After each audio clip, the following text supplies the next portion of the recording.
Greetings, C3RF members and friends across the country and indeed around the world, and welcome to a special In Hot interview session. We're very fortunate today to have with us, as we roll in hot on the sad state of individual rights and freedoms in Canada, with a very able wingman in the form of Pastor Artur Pawlowski. The good pastor and his street church congregation have been unshakable in their refusal to bow down before unsubstantiated Wuhan virus pandemic measures over the course of the last 4 years. And he has the unique distinction of being Canada's most ticketed pastor. How ironic is it that the pastor left communist Poland with his family as a young lad, only to find himself harassed and jailed by Canada for refusing to give up his charter right to worship and tend to his flock. Welcome, Pastor. It's so good to have you on board with us today. And by way of starting, what I'd like to do is cut away to it's a little bit of an advertisement for your upcoming book, and I want to show the folks just what that is all about. And there it is. There, the book is called "Lions Do Not Bow." I think really it's "Lions Do Not Bow Before Hyenas." The book is a detailed account of your challenges and hardships, and based during 50-day stay in Canadian prison. And what I'd like to do is talk about that 50 days. How did you wind up in jail in Canadian prison for that length of time, and what did that entail? Could you give the audience an idea of how that went? Yeah, well, let me back a little bit. As you can tell, I am a Polish immigrant. I grew up behind the Iron Curtain, and I witnessed the uprising, the Polish solidarity movement in the 80s.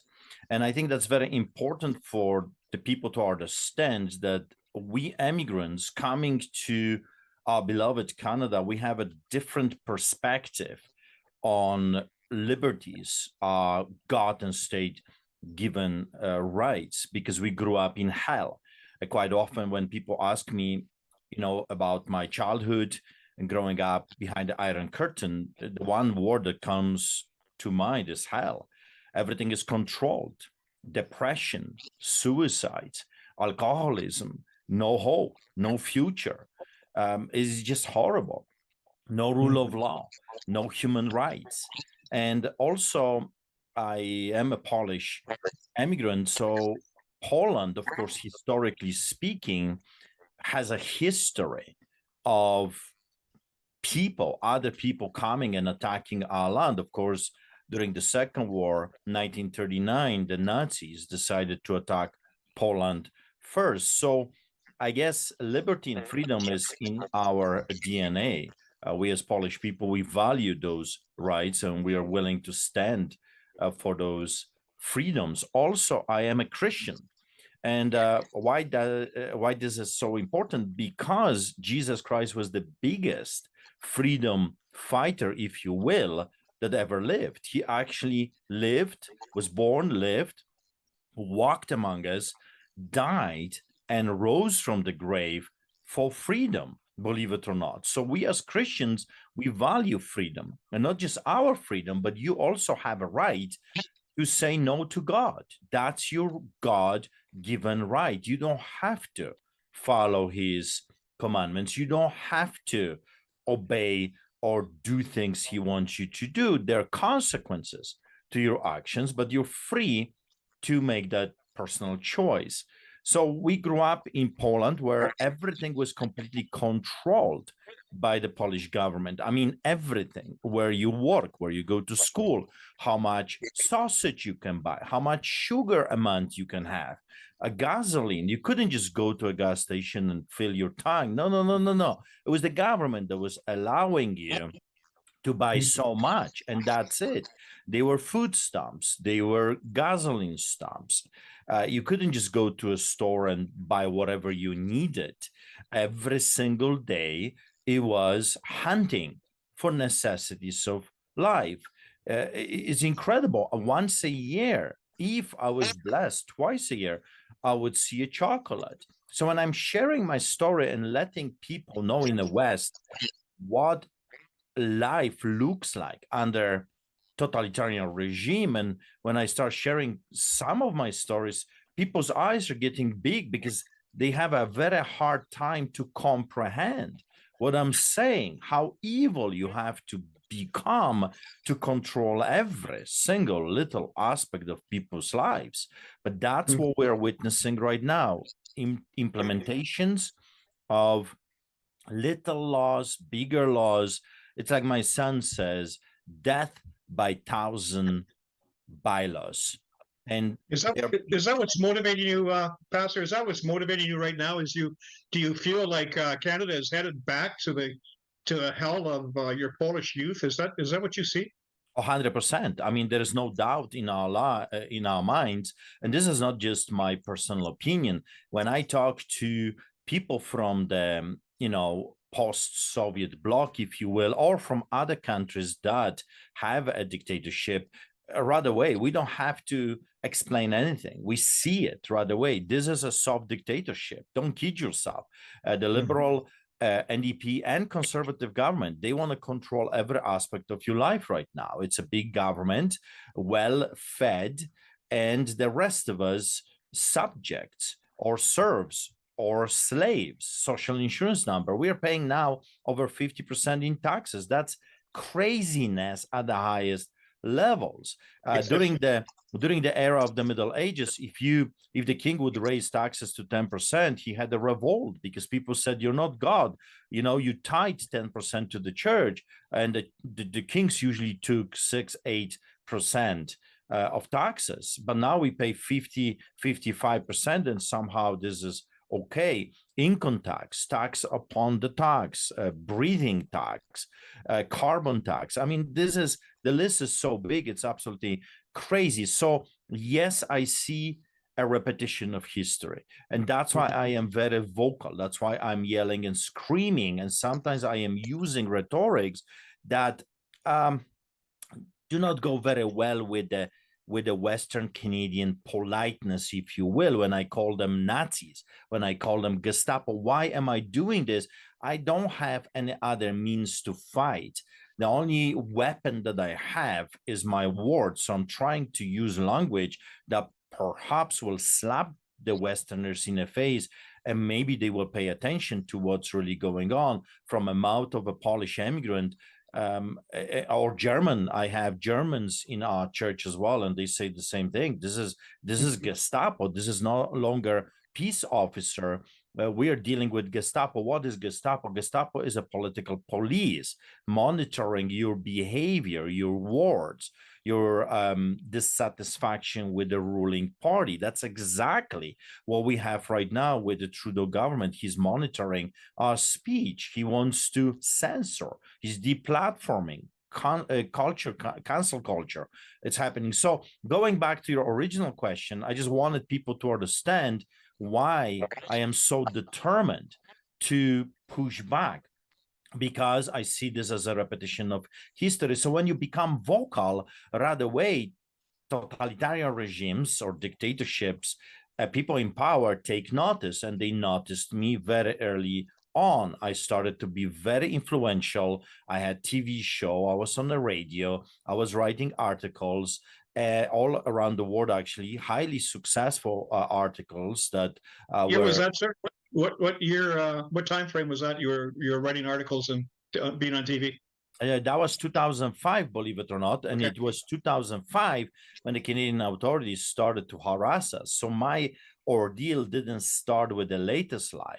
They have been attacking us and our church and our rights since 2005. And you mentioned that I have become the most ticketed pastor in Canada. I think I am the most ticketed man in a history of this country. Over 350 citations.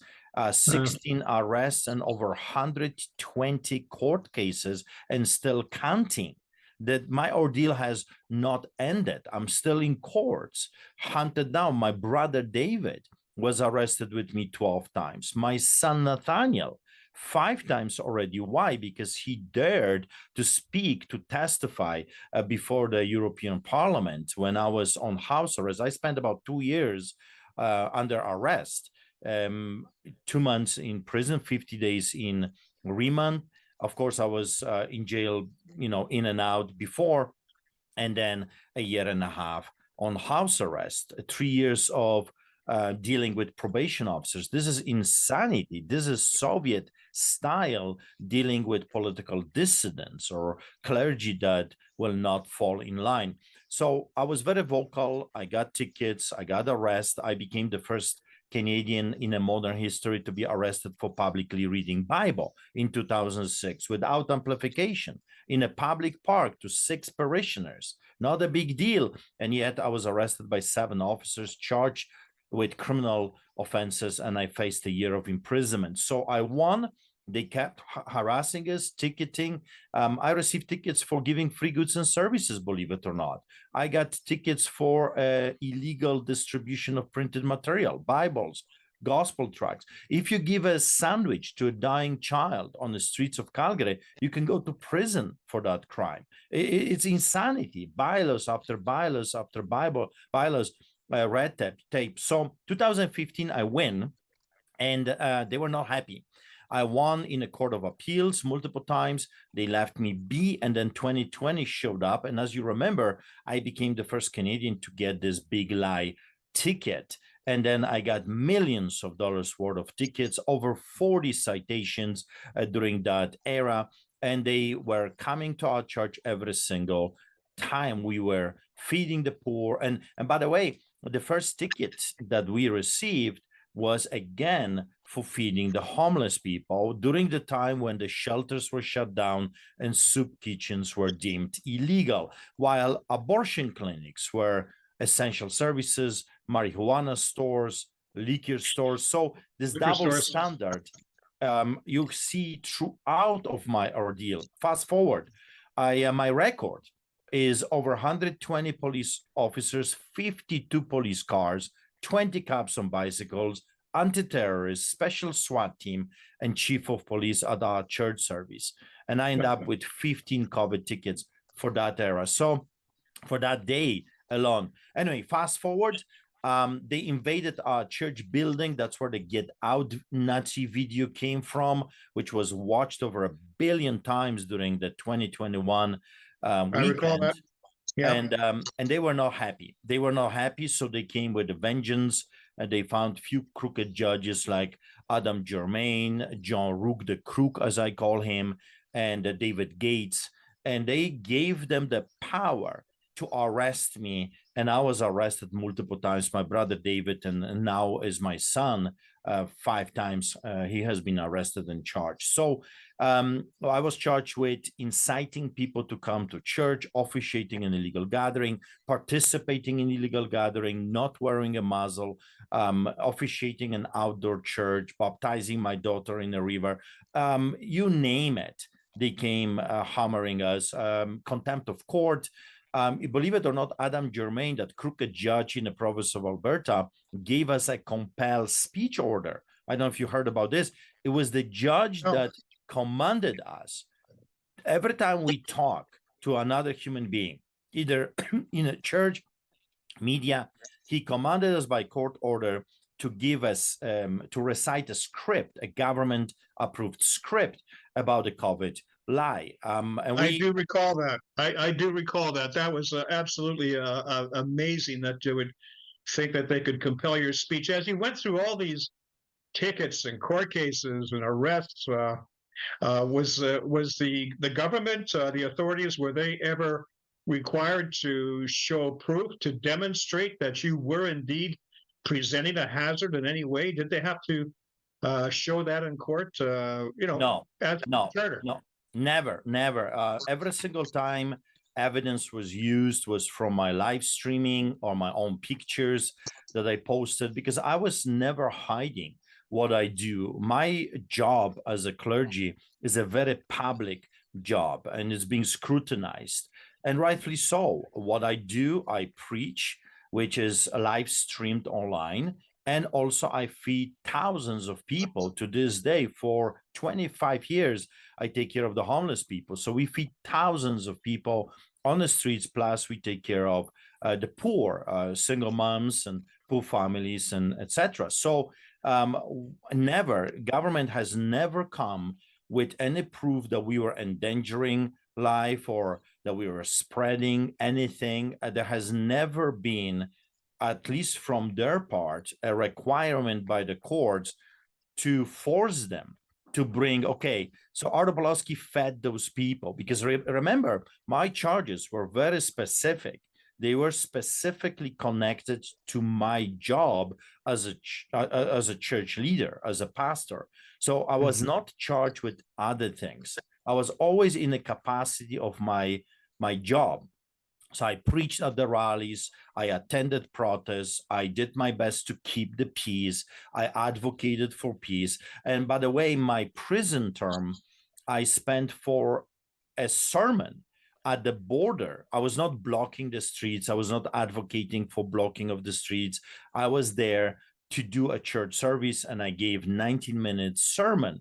During my sermon, I told Canadian people to stay peacefully, no guns, no swords, do it solidarity style, Mahatma Gandhi, Martin, Luther King Jr. style, civil rights movement style. Do not comply, refuse to cooperate, however, do it peacefully. And it was for that sermon and multiple other sermons, I was arrested multiple times and charged criminally. So believe it or not, I went to a private property in a restaurant. I had Lord's Supper with those people. We had prayer. We were singing hymns, and I gave them a 19 minutes, a little bit from our heart, a little bit from history, telling them with God we win idea. I was arrested by every force in the land. RCMP is like American version of FBI. Detectives, uniformed Calgary police, undercover, special anti-terrorism team, and a SWAT team came outside my home, and I was arrested, interrogated for hours, stripped naked, taken to remand, solitary confinement, 44 days, I think I spent in solitary confinement, concrete cells, no water, no washroom, metal cages, denied access to lawyers. Even when I had access to lawyers, it was monitored by a guard that was taking notes. And then once I had a meeting with the lawyer, and we only could talk on the phone, there was every 2 minutes had a message that everything is recorded completely illegally, but they did it. My write-ups for the eyes of the lawyer, that I was writing things while I was remembering what they did to me, confiscated, and then we forced them to give it back. So you mentioned the book, all of this ordeal, the background story, why I said what I said, why I do what I do, the arrests, the torture I endured. Because you got to remember, they kept me in metal cages, small little cages, for I don't know what reason. To this day, we have no answers why they did that, why they denied me water and washroom. All those different things don't make any sense. I have never been arrested for any violent crime. I have never been charged with assault. Every ticket I received, it was always associated to me feeding the poor, preaching the gospel, doing church distribution of Bibles and stuff like this, which it seems like they're just purposely set to break you, is what they want to do. They want to break you and make you come to heel. 100%. During that time, twice the Crown Prosecutor, that liar, manipulator Stephen Johnston from a special prosecutors team, which is assigned to hunt down every political dissident in the province of Alberta. Believe it or not, he is in charge of all the prosecutors prosecuting all the the Coots people, Milk River protests, special assigned as devil, if you will. And he lied so many times to the judges through different proceedings, and that's fine. There are no consequences to those people. So they took the stick to you, Pastor, but did they ever offer you the carrot? Oh yeah, 100%. During my time in prison, twice they offered me to get out if I signed a little paper that says I'm guilty to the lowest of the crime that they were accusing me of. So I was offered that twice. Then finally I was kidnapped by sheriffs, taken to Edmonton, placed in MaxPod. MaxPod is for the most dangerous terrorists in the country. I was there alone, hundreds of cells empty, and just Artur Pawlowski in solitary confinement, freezing conditions, guarded by 3 guards. Then, shockingly, I was taken from that place, and they took me to a psych ward without the evaluation of the doctors, without the knowledge even of Alberta Health Services, completely illegal. The judge learned about what those people were doing to me. 5 different inmates testified that the guards were giving them incentives to murder me in prison. By the way, my house was lit on fire in the middle of the night. Church was lit on fire. They burned down our bus, a children's bus. They unscrewed tires in my pickup truck. I was physically attacked multiple times. So the threats were really, really real. Antifa would jump, run in our backyard. So the threats were really, really crazy. And the judge learned about all of this and let me out on bail, placed on house arrest. So fast forward, I started to talk, do interviews, let the people know what's going on. Of course, my book that I wrote in prison and my lawyer smuggled it outside of the prison, it's coming out, which has all the details of everything I'm sharing a little bit here. Of course, it's a big story, multiple arrests, lots of charges. And they offered me, believe it or not, they offered me a guaranteed seat. The premier of Alberta, Daniel Smith, to shut me up, offered me a guaranteed seat at the legislature if I would just keep my mouth shut. Then I was offered a government job, $250,000. Then I was offered other trinkets. The biggest amount that the government was offering me so far was $2 million and a land, just to shut me up. And after they realized that was going on for 8 months, about 10 different meetings and a phone call with the premier. And after that, she called me, by the way. And after all of that, I started to receive phone calls from political fixers. And I don't know if you're familiar with the term. Political fixers are the people that are facilitating kinds of, different meetings where the politicians don't want to be seen or heard. And so I had about 3 months of that ordeal with threats, blackmail, and threats of assassination in prison if I don't comply. I was told that if I don't withdraw myself from the public life for at least 2 years, I'm not coming out of prison. I was told that the judge is bought and paid for. Gordon Krinke is the judge. And they were right. They were right. The judge found me guilty on everything. He said that every person that participated in a truck convoy is a criminal. And therefore, because I was encouraging the criminals, I'm a criminal as well. He found me guilty of everything, including terrorism. I was charged with interfering with the crucial infrastructure under the Defense Act. First Canadian ever charged with this, first Canadian ever to be found guilty of that charge. Also, I was charged with inciting mischief, and I became the first Canadian ever to be found guilty of inciting mischief. Also, breach of release order.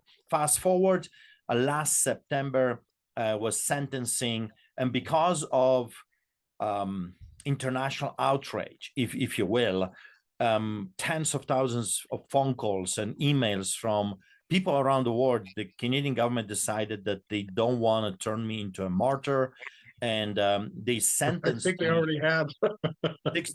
61 days, and because I already spent 50 days in prison, that in remand, that counts a day and a half. So I walked out of the court, found guilty and sentenced. Of course, we appealed the decision already. And here is what I did. I filed probably the biggest lawsuit in the history of Canada. I'm going after Attorney General. I'm going after the prison. I'm going after Alberta Health Services, Chief of Police Newfield, Calgary Police, RCMP, hundreds of people. And I'm not only going after monetary compensation for what they've done to me, I am alleging conspiracy to commit crime.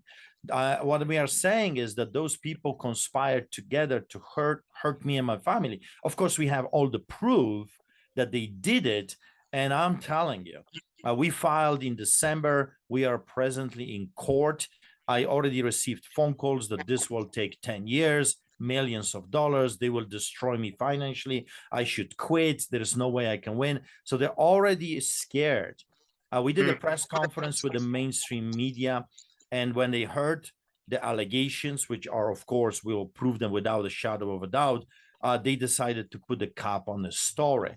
So Canadians do not know that we have been doing this, and No. and we are in a No. court right now. July, it's our appearance before the judge, and we'll continue. So here is what I want to accomplish. I want to uncover who was giving them orders, who did this to us. And the civil litigation is a perfect example, a perfect opportunity to uncover that. And I think they're scared. They know that what they did, they cannot justify. I mean, putting me in a metal cages, how you can justify this, which is well documented. Arresting me in the middle of the highway for just keeping the church's door open. How you justify that? You know, how you can justify any of it. You consider Omar Khadr when he was held as a prisoner of war in an American military detention facility in Guantanamo. He was not afforded a lawyer, and for that, forget about metal cages, forget about torture, forget about threats, anything else. Just for not having a lawyer at the ready, he was awarded $10 million. Yeah, 10 and a half. By the 10 and a Canadian half. government. 10 and a half by liberal government. But, you know, we're living right now in a very peculiar times where terrorists are rewarded and Christians are hunted down. Everything is upside down. Evil is called good and good is called evil. But I want people to understand something. You're talking to a Polish immigrant. I don't have powerful friends. I don't have money. And yet somehow I was able, by the grace of God, survive over 120 court cases, criminal charges, King's Bench, provincial, criminal courts, you name it. I fought with attorney generals multiple times, Alberta, federal, and I survived because in the end of the day, truth wins. And I want people to understand that if a man like me with a broken English can do it, that means anyone can. What we need to do is what the Polish people did it in the 80s. They came in solidarity with each other. And they said enough is enough. We're nobody's slaves. And they pushed this great evil of empire, the empire of evil, away, and Europe was liberated, and not just Europe, lots of countries. It was done before. We can do it again, and that's the story of Artur Pawlowski. The story is not look at poor me, what the government did to me. No, despite what the government did to me, look at me. I'm still standing. I'm still pushing. I'm still fighting, and we are lions. That's the name of the book. Lions do not bow before the hyenas, because we have, you know, truth. Lions always stand for the truth. And God, Jesus, is called the lion from the tribe of Judah. So we must learn or understand, receive that truth, who we are. And you think that's why they're coming after you? And I'll tell you what, I noticed on one of your Facebook entries, you show a scene where there are Palestinian pro-Palestinian protesters across the street, all kinds of them. Well, they got flags, they got signs, they're making a lot of noise, they got megaphones. And then on your side of the street, you have a sign. It's just a single solitary sign. But here come the peace officers, the bylaw officers, and they go immediately to your sign and start pulling it down. And meanwhile, the pro-Palestinians across the street get a free ticket. Is obviously there's something going on here where some groups are okay and other groups are not okay, and it looks like the groups that aren't okay are the Jewish groups and the Christian groups. Now, are they coming after the Christians because of this belief in freedom, in truth, in feeling that defines our humanity, and is that why we're seeing this discombobulation? Yes, 100%. What we are observing right now is controlled demolition. what the globalists are doing, they are dismantling everything that is good, family oriented, and faith, if you will, is a very dangerous to the pharaohs, because the pharaohs, the modern day pharaohs, and even the older ones, they believe they're gods. So suddenly they don't want anyone or anything to compete with them. Whatever they say becomes the law. Fauci was a perfect example, and here in Canada as well, those so-called chief health officers, whatever they were saying became automatically a law. Of course, it was not the law. It was a suggestion. However, the law enforcement agents were treating this as the law. And we were hammered because of some psychopaths saying lies in front of the camera. Fauci just testified before the Congress, and he said, yeah, we've made up this whole thing. We've made up the 6 feet apart and other things. And I said, and I just wanted to yell and scream, I've told you so, people. I've told you from the very beginning, because I know the tactics. And when the tactics of the totalitarian regime showed up, we immigrants, we could pick it up right away. It's a repetition of history. So what we are witnessing right now is a takedown of what's good, and is being replaced with chaos. Because when you have chaos, they can control the population, and that's exactly what they want. They want to control your rights, they want to control your families, your children, they want to control your food. Now they want to control your water, and that's what is happening. So the people on the other side screaming genocide, they want to murder an entire nation. They're okay and protected by the law. But on our side, you got to remember, what did the sign say? It's a very clear, peaceful message. It says there will be no peace in the Middle East until they receive the Prince of Peace, Jesus Christ. It's a very peaceful sign. Hey, guys, stop hating each other, receive peace, and Jesus is the Prince of Peace, and this ends, because this fight is a fight between brothers. So, but that's a dangerous message if you want chaos. If you truly want chaos, if this is a controlled demolition, everyone and anyone that brings a different message, peace, no guns, no swords, no violence, hope, right? You got to remember, during the takedown, hope is prohibited by law, because they don't want people to have hope. That's why I believe pastors were hammered the most during that time, because we are givers of hope. And if you think about it, it's a fascinating story, because I was the first one as a pastor, not blocking the streets. I didn't went over there with the farming equipment or a big rig or a semi-truck.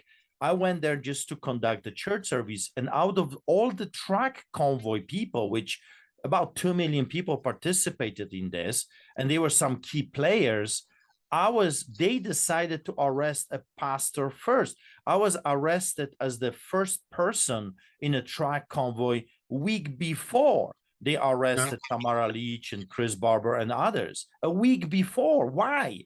What did I say that is scared Canadian government so much? Well, the message was very clear: no violence, and it was a message of hope. We're telling people that, historically speaking, we've seen this before, and we can use the same tactics as other people used 20, 30, 40, 50, 60 years ago. And that scared them so much that they decided to come and arrest me outside of my home and imprison me. And you got to remember, the Crown prosecutor said it multiple times that they will keep me in prison for 2 years at least. And only by the grace of God, because they outdo themselves by keeping me in metal cages and all those different psych wards and other places, that the judge look at this like, this is insane, and let me out against the wishes of the government and place me on house arrest. We got to remember, there are other people in Alberta that are still imprisoned from coups. It's almost as though it seems like the government is forcing an anti-human agenda down the throats of Canadians, where, as you say, hope is a sin. Hope is a crime.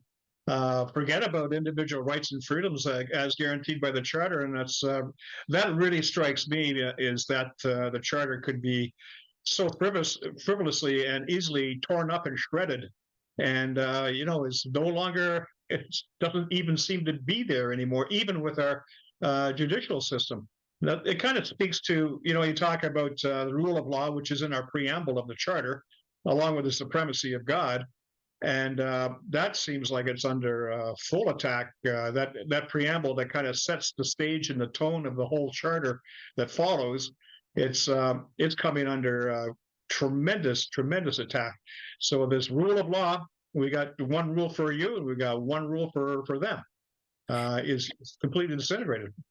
Yeah, and we observed that during the big attack on our lives in the past 4 years, the politicians were partying, as you remember. When I was being arrested with my brother David in the middle of the highway by anti-terrorists, Jason Kenney, the premier of Alberta, with his ministers, had a whiskey party.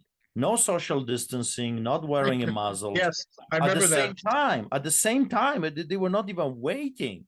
At the same time, they're partying. They were caught red-handed.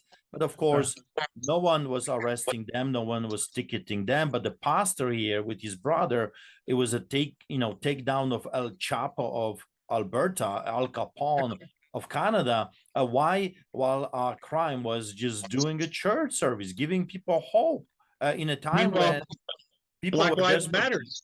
Yeah, Black Lives Matters at Parliament Hill with the Prime Minister kneeling down before a crowd of Black Lives Matter folks who obviously weren't constrained by any of the rules and regulations and edicts that the rest of us had to undergo, because we couldn't assemble in more than groups of 10.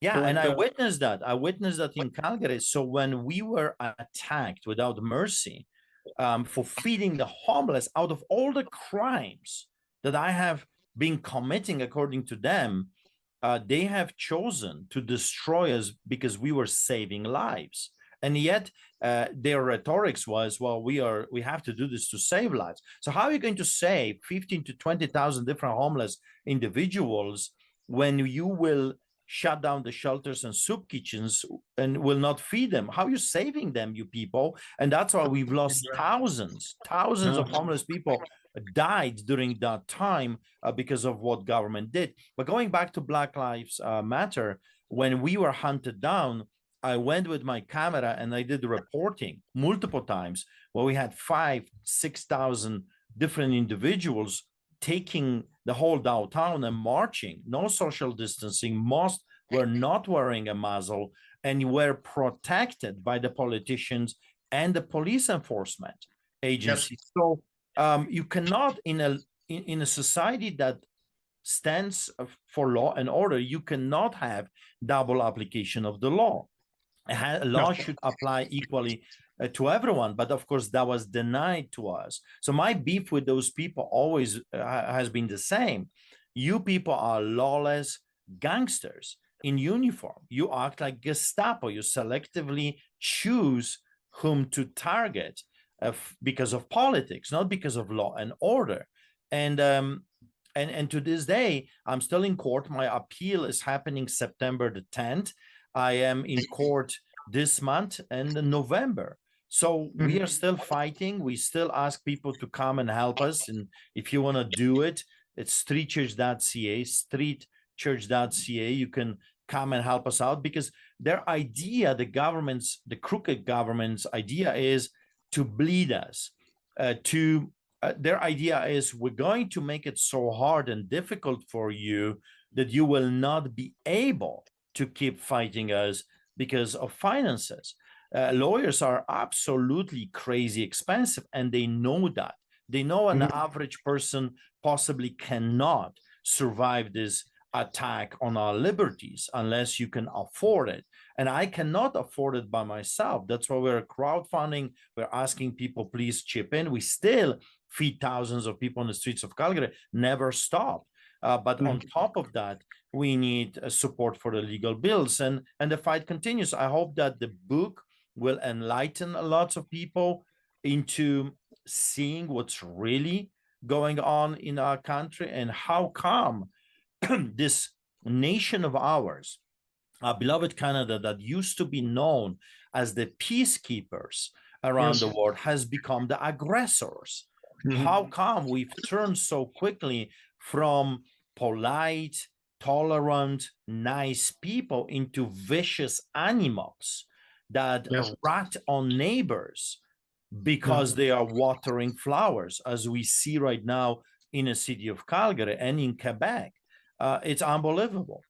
Well, Prime Minister Trudeau says Canada's back, but I really don't know what he's talking about, because I don't see us going to back to any Canada I recognized from my previous lifetime. But it's not just Canada. And maybe in closing, I'll point out that we got the same situation happening across the West. I mean, across liberal democracies throughout the world. You see Europe, you see the United States.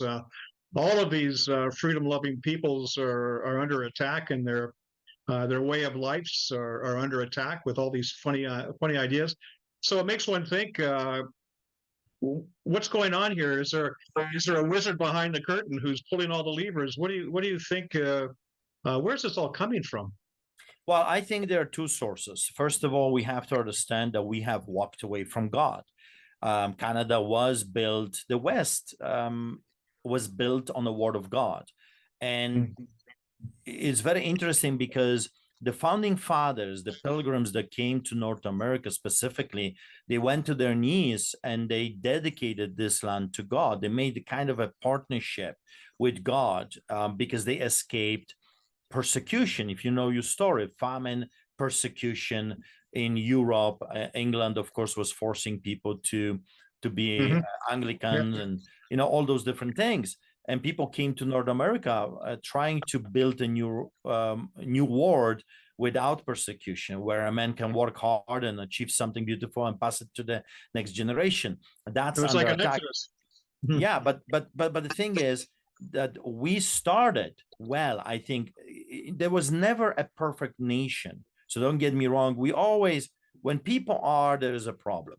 However, the idea was beautiful. Even you mentioned the Charter of Rights and Freedoms that starts with this preamble, whereas Canada acknowledges the supremacy of God and the rule of law. Of course, our national anthem is a prayer to God. A peace tower has scriptures. Dominion of Canada comes from the Psalm. So we have this writing everywhere of people, what was their idea of North America. And we walked completely away from that. We murder God's creation. We pervert those kids that survive. We have the biggest amount of fentanyl overdose ever recorded in the history of our country, biggest amount of suicides ever recorded in the history of our country. So we've walked away from freedom because God is freedom. There is a scripture that says, where the Spirit of the Lord is, there is liberty. And that's the pattern that I see everywhere. I traveled around the world, and I've seen that 20, 30 years ago in France, in England, in Ireland. Everywhere you go in Europe, you see this walking away from God. And when God leaves, who remains? So you've got two things. I think that God is allowing this vicious attack on us because he wants our attention. And of course, enemy, they have a plan, and they are not even hiding that plan. They are telling you, you will own nothing and you will be happy, while the over 1,000 private jets went to Davos, eating the most expensive steaks, flying private jets, driving SUVs. And those people are telling you, you will own nothing. Why? Because we will own everything. And Bill Gates, for example, is the #1 landowner in the United States of America right now. People are not paying attention to what's really going on. They are turning us into slaves. They're creating two categories of people: them, the elites, the pharaohs, and you, the slaves. Social insurance number that, it can be discarded very easily. They don't care about your life. So people must wake up while they still can, because what we're witnessing right now, I believe, is the biggest attack ever recorded in the history of mankind. This is the biggest demolition of middle class ever attempted. They're creating two categories of people. And of course, Christians are always, historically speaking, in a way of every dictatorship and totalitarian regime. Because if you're a real Christian, if you're truly a real Christian, so I feed everyone in our lineups. I don't ask questions. It doesn't matter if you're a homosexual, if you're a Muslim, if you're a Christian, if you're rich or poor, woman or man. It doesn't matter. How old are you? If you're standing in our lineups, that means you need our services, and I'll gladly feed you without questions. But of course, we are a church, so we preach, we sing, we talk, and we pray for people. But you don't have to be subjected to this. Grab your food and go. But most of the people stay because they are hungry for messages of positivity and hope. So we walked away from God, and because we did, we have mess. So my answer to this problem is actually very straightforward. Bring God back to your nation. When he shows up, he comes with freedom and he comes with prosperity. So if Canadians want to prosper and be free, we must go back to the foundation of our nation, which was God was everywhere. And until that happens, I'm telling you, what is going to happen? The economy is collapsing. Canada is in the worst shape from all the G7 nations. We have the biggest national and private debt. People are losing their homes as we speak. Fiat currency is being shaved. If you go to store, you notice it's a big difference. So it's a controlled demolition, and they're doing. All the parties are guilty. All of the parties are guilty. The Liberals, NDP, and Conservatives came together and are doing this against us as we speak. Where was Pierre Poilievre when we were bleeding on the streets of our cities? Where was Daniel Smith when we were being arrested and hunted down? Nowhere to be found. Because they were not interested, because they're part of the elite. They've never missed a paycheck. Actually, quite opposite. They gave themselves a raise while our businesses were destroyed.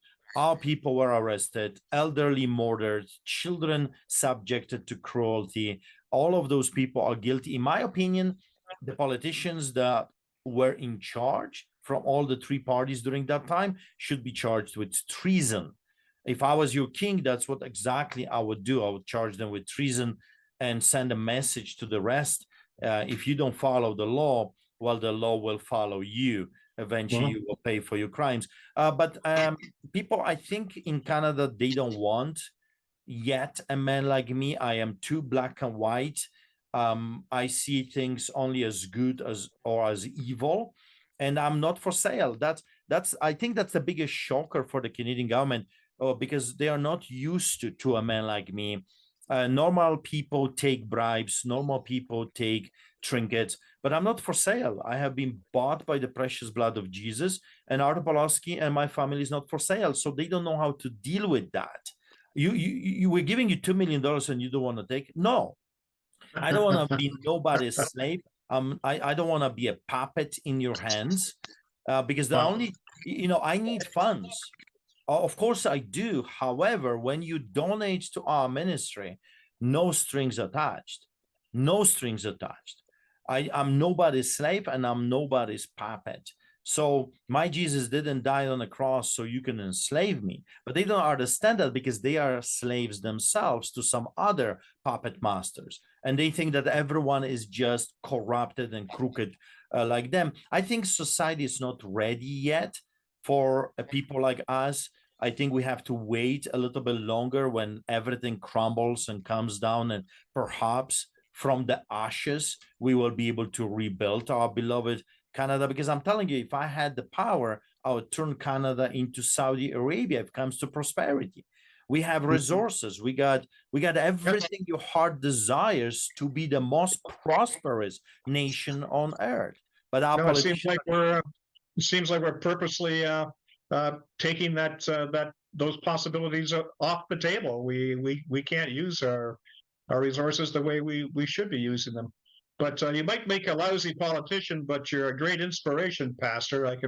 I can assure you of that. And in closing, is there anything you mentioned your website?